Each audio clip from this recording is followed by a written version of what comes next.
à la repentance et revenir vers toi. Vers quel toi? Chose extraordinaire. Vous savez que la faute est toujours considérée, de faire tchouva, c'est prendre conscience que la mauvaise part de moi-même, mes mauvaises actions, ne sont pas véritablement moi-même.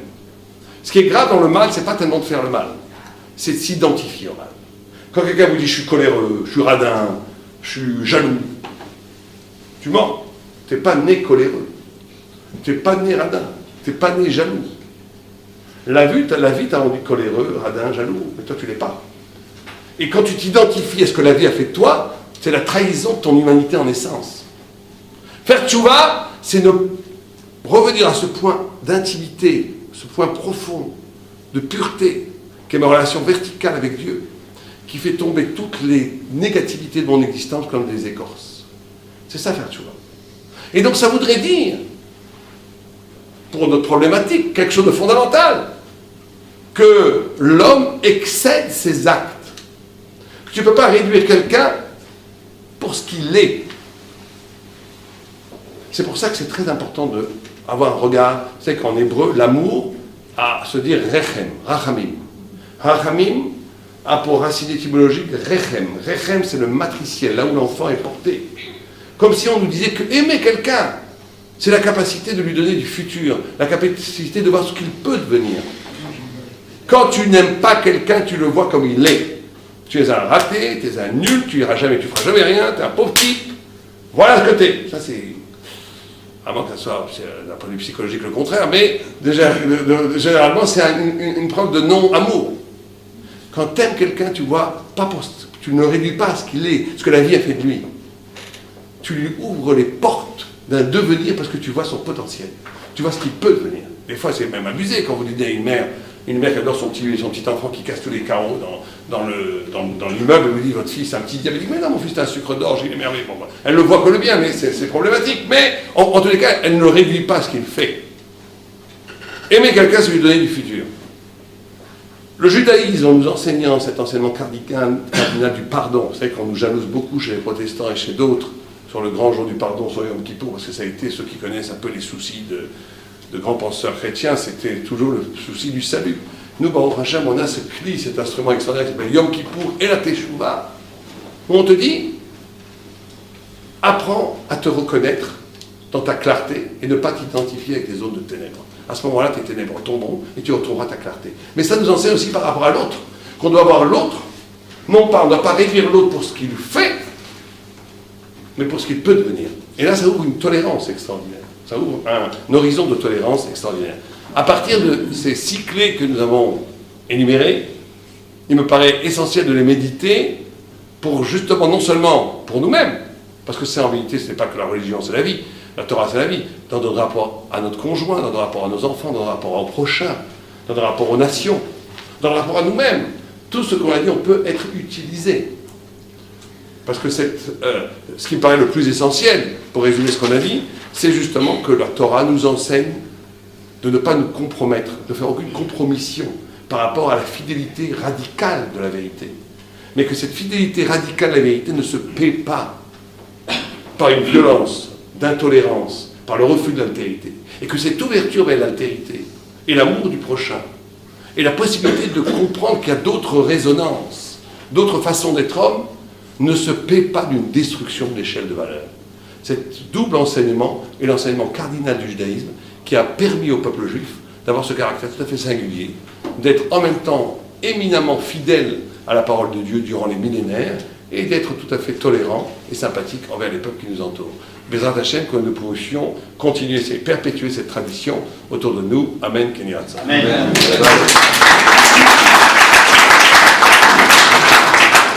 Alors, on va prendre un petit 10 minutes, parce que je vois que le temps a vraiment filé. Pour le deuxième thème, la deuxième thématique, est-ce qu'il y a une obligation, si j'ai bien entendu, c'est bien ça, une obligation d'être enterré en Israël? Alors, il n'y a pas d'obligation. Pour répondre les choses très simplement, il n'y a pas, je vois que le deuxième sujet intéresse moi, tout le monde se souvient, ils ne veulent pas entendre d'enterrement. Il n'y a pas d'obligation. Il n'y a pas d'obligation d'être enterré. Mais il y a une mitzvah. Rav Torjman a parlé de Yaakov, le président Salem a parlé de Jacob. Il y a aussi dans le Talmud beaucoup d'histoires où effectivement il y a une grande mitzvah d'être enterré en Israël. Une bonne action, on va dire, mais ce n'est pas une obligation. Personne ne dit que c'est une obligation d'être enterré en Israël. Maintenant, il y a dans la Gemara, dans les Ushalmi, dans la Gemara, dans Ktuvot, d'Afkof Yudel 511, est-ce que la mitzvah c'est de mourir en Israël ou d'être enterré en Israël? Certains disent que ni l'un ni l'autre. C'est. Oh, alors c'est pas évident parce que la Gemara dit Lo domé niklat michaim niklat mimita. Alors ça ne ressemble pas de quand tu meurs en Eretz Israël où les faits d'expiation est très fort que quand tu es enterré en Israël. Il y a une discussion chez les Rishonim, je ne vais pas rentrer dans les détails des noms, chez les poskim, comment on comprend le Talmud. Est-ce que ça veut dire qu'il n'y a aucune mala, il n'y a aucune mitzvah d'être enterré en Israël si on meurt à Monaco ou à Paris ou en Suisse? Ou non, il y a une moins grande effet d'expiation quand on est enterré en Israël et qu'on soit mort en dehors d'Israël. Donc il faut d'abord savoir qu'il y a déjà, c'est pas évident que même la mitzvah ou même, on va expliquer pourquoi il y aurait quelque chose d'intéressant d'être enterré en Israël, mais c'est pas évident, c'est une discussion de savoir qu'est-ce qui apporte cette expiation, cette chose positive pour la mort. Est-ce que c'est la mort elle-même ou l'enterrement? Certains disent les deux, certains disent que la mort et pas l'enterrement. Donc ça ne servait à rien, d'après cette deuxième vue, si on meurt à Monaco, de faire envoyer le corps en Israël. Et certains disent non, c'est peut-être moins fort, mais ça sert aussi à quelque chose. Alors il faut regarder les raisons. Quelles sont les raisons pour lesquelles il y aurait l'intérêt d'être enterré en Israël? D'un point de vue purement métaphysique, je parle spirituel. Premier intérêt, la Gemara nous dit que tout celui qui est enterré en Israël, c'est comme s'il était enterré sous le temple. Il y aurait donc une sorte de proximité avec la divinité. On ne va pas s'arranger, je vais juste donner les facteurs.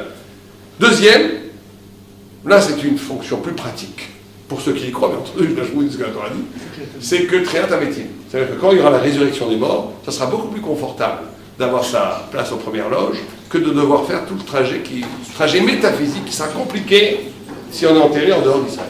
C'est imagé. Ouais. C'est très bien. Vous avez raison. C'est pas une croyance, c'est imagé ça. Non, si la Torah nous dit qu'il y aura la résurrection des morts. Ouais. Dans cette résurrection des morts, elle va se passer. À côté physiquement, quoi. Bon, vous avez raison, c'est pour ça que je vous dis qu'il faudrait beaucoup plus de temps. Mais je vous donne les rachets. Et la troisième raison, c'est ce qu'on appelle la Kedusha. Il y a une sainteté qui elle-même est expiatoire. Il y aurait une forme de pardon des péchés d'être enterré en Israël. Bon, maintenant, juste pour aller très rapidement, est-ce qu'on a le droit, d'après la loi juive, quand le mort, enfin le défunt, avant de mourir, n'a pas exprimé la volonté, de déterrer un corps pour l'amener en Israël? Pour l'amener en Israël. Déterrer un corps, où la personne est morte en France, à Monéo, ce que vous voulez, et est-ce qu'il y aurait une mitzvah, quelque chose de possible, de le déterrer pour l'amener en Israël? Lui, il n'a rien demandé. De façon générale, vous savez que c'est une grande faute de déterrer les gens. Et il faut savoir que c'est une grande discussion entre le Zohar est absolument interdit, même pour aller en Israël. Et le Tour Shulchan Aruch dit que si c'est pour Kaparato ou Gvodo, c'est-à-dire pour l'enterrer dans la caveau familiale, ou pour l'emmener en terre d'Israël, on a le droit de le faire. On n'est pas obligé encore une fois, mais on a le droit de le faire. Là, la règle comme ça, Shulchan Aruch est possède comme ça, qu'on a le droit de déterrer un défunt, même s'il n'a pas exprimé le désir d'être enterré en Israël, on a le droit de le déterrer, même après plusieurs années, pour l'enterrer en Israël. Mais c'est un sujet pas évident, puisque c'est des discussions chez nos grands sages, mais la halakha a été tranchée qu'on a le droit de le faire. Maintenant, on a le droit de le faire. Et c'est comme ça, là, le Shulchan Aruch nous dit que c'est comme ça que c'est écrit. Maintenant, est-ce qu'il y a, et je ne veux vraiment pas allonger le temps, on va s'arrêter là pour donner 5 à 10 minutes pour les questions, est-ce qu'il y a une préférence pour Jérusalem dans Israël? Tant qu'on y est, est-ce que Jérusalem a un statut supérieur? Alors bien sûr que oui, mais il y a 3 opinions. Il y a le Tzitz Eliezer qui dit que pas du tout. Pourquoi? Parce que ça ne serait intéressant que si on enterre à l'intérieur des murailles. Or, il n'y a plus de cimetière derrière les murailles. Il y a 2 tombes à Shaya, je vous avez montré à la porte de Jaffa, vous avez 2 tombes. Certains disent que c'est le magnifique qui lui aurait coupé la tête de 2 architectes parce qu'il n'aurait pas inclus le mont Sion. Comme ça, une légende, je ne sais pas si c'est vrai, avéré historiquement, mais il n'y a pas de cimetière dans la vieille ville. Donc d'après le Tzitz militaire, il n'y aurait pas de préférence de Jérusalem par rapport au reste de l'Israël. Certains disent que oui, bien sûr qu'il y a une malade, Jérusalem c'est supérieur à tout Israël. Et le Shevet HaLevi, qui était le grand Rav Osner, dit qu'il y a effectivement une mitzvah, mais que ce n'est pas suffisant pour le déterrer, s'il est enterré à Ashdod, que s'il faudrait ajouter un autre facteur. Par exemple, que des eaux, qu'il y a manque de kavod dans le cimetière, on n'entretient pas bien la tombe, mais que ce seul argument de vouloir déterrer de Ashdod à Jérusalem n'est pas suffisant.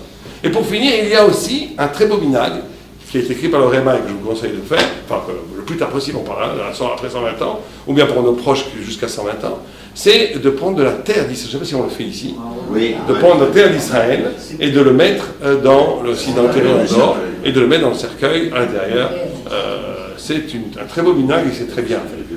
Voilà, alors sur les 2, c'est ce que je voulais, on pourrait en parler beaucoup plus longuement, mais vu le temps qui nous est imparti, on va s'arrêter là. Est-ce qu'on va prendre 5 minutes pour les questions sur le premier thème ou sur le deuxième thème? Est-ce que certains d'entre vous ont des questions? Un paradoxe.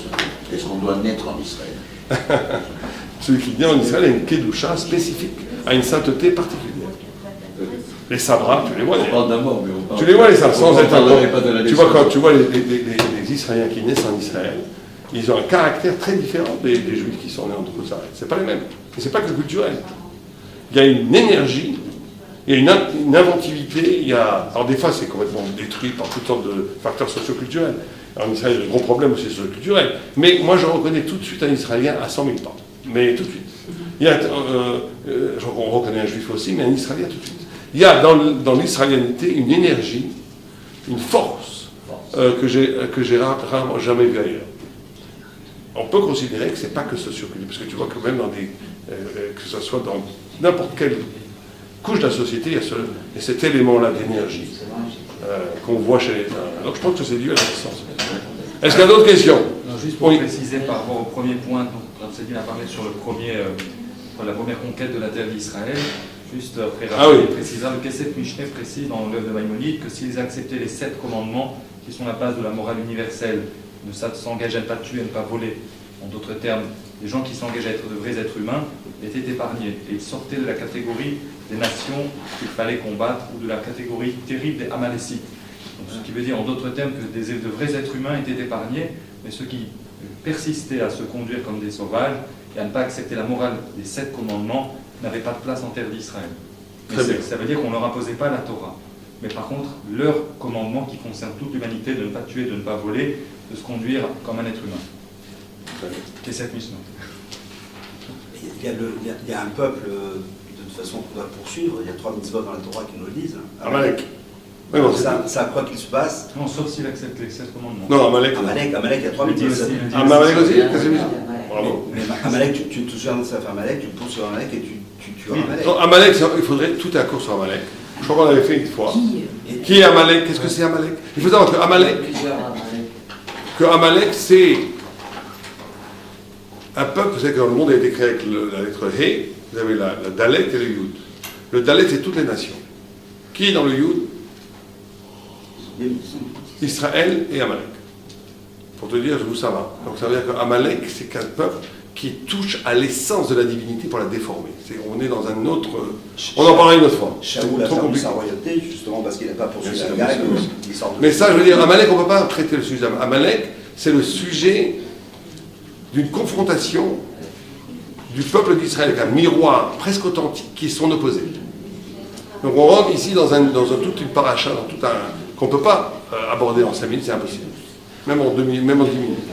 On fera, si vous voulez, un cours sur Amalek une fois, ça peut être très intéressant, qui est lié aux événements historiques de Haman, des nazis, etc. Juste le dernier point, est-ce qu'on peut déterrer quelqu'un s'il est menacé après 30 ans, comme c'est le cas en France et à Monaco, d'exhumation, puisque lorsqu'il n'y a pas d'héritier qui entretient la tombe, qui paye 30 ans après, eh bien chacun, les personnes qui sont enterrées ou en France, à Paris, à Pantin ou à Monaco, sont menacées d'être exhumées. Est-ce que dans ce cas, pour les sauver et leur épargner le terrible déshonneur d'être donc réduits dans des petites boîtes mises dans l'ossuaire communautaire, est-ce que l'on peut les déterrer pour les mettre soit, par exemple à Nice, au cimetière du château qui est perpétuel, soit en terre d'Israël où ils sont tous perpétuels. Donc il s'agit de sauver de façon qui est une pérennité pour la personne. Alors qu'à Monaco, c'est trentenaire et c'est pareil à Paris. À Pantin, c'est Pantin. À Paris, c'est pareil. Je m'en occupe, mon père. Donc est-ce qu'il s'agit, pour sauver quelqu'un, là ce serait peut-être... Bien sûr. Bien entendu, puisque ça rentre dans la... Daniel, si tu payes, tu as 30 ans de plus. Non, trentenaire et Oui, mais Quand les 30 ans sont passés, tu payes les droits et puis tu as 30 ans. Mais si les enfants ne sont pas là, après. Donc effectivement, dans ce cas-là, il y aurait une permission et même une mitzvah et peut-être même une obligation de déterrer le corps et de l'emmener dans un cimetière perpétuel. C'est écrit dans le Shulchan Aruch, parce que dès que ça tient à son honneur ou bien à sa capara, et là c'est l'honneur, il n'y a pas plus on a le droit de le déterrer, c'est même une obligation de déterrer pour l'enterrer autre part. Le problème, c'est qu'il n'y a pas de famille pour renouveler les 30 ans. C'est pour ça qu'il vaut mieux ou bien acheter une concession éternelle, ou bien Alors à Monaco, c'est exact. Monaco, il n'y a plus. Et même ceux qui ont été en perpétuel il y a 100 ans, comme il n'y a plus d'héritiers qui ont entretenu la tombe, la mairie a considéré... Et on ne peut pas payer d'avance 300 ans. La communauté ne peut pas... 300 ans, on ne peut pas payer d'avance. Il n'y a plus personne. 10 fois 30 ans. Il n'y a pas beaucoup de place. Il y a peu de place. Bien, donc il faut là, c'est une mitzvah de s'en occuper. Et la raison pourquoi en Israël on ne met pas la photo et en Europe il y a la photo de femme. Normalement, il ne faut pas mettre de photo. Le même Rabbi Yosef qui est très permissif, comme Rabbi Yosef, vous avez vu ce qu'il dit. Il ne faut pas mettre la photo. Il ne faut pas mettre la photo. En France non plus, il ne faut pas On n'a mettre pas la le droit de photo. mettre la photo. Non, on n'a pas le droit de mettre la photo. Non, on peut mettre une phrase. On met une phrase une épitaphe qui caractérise le mieux la personne. Vous savez que c'est très important.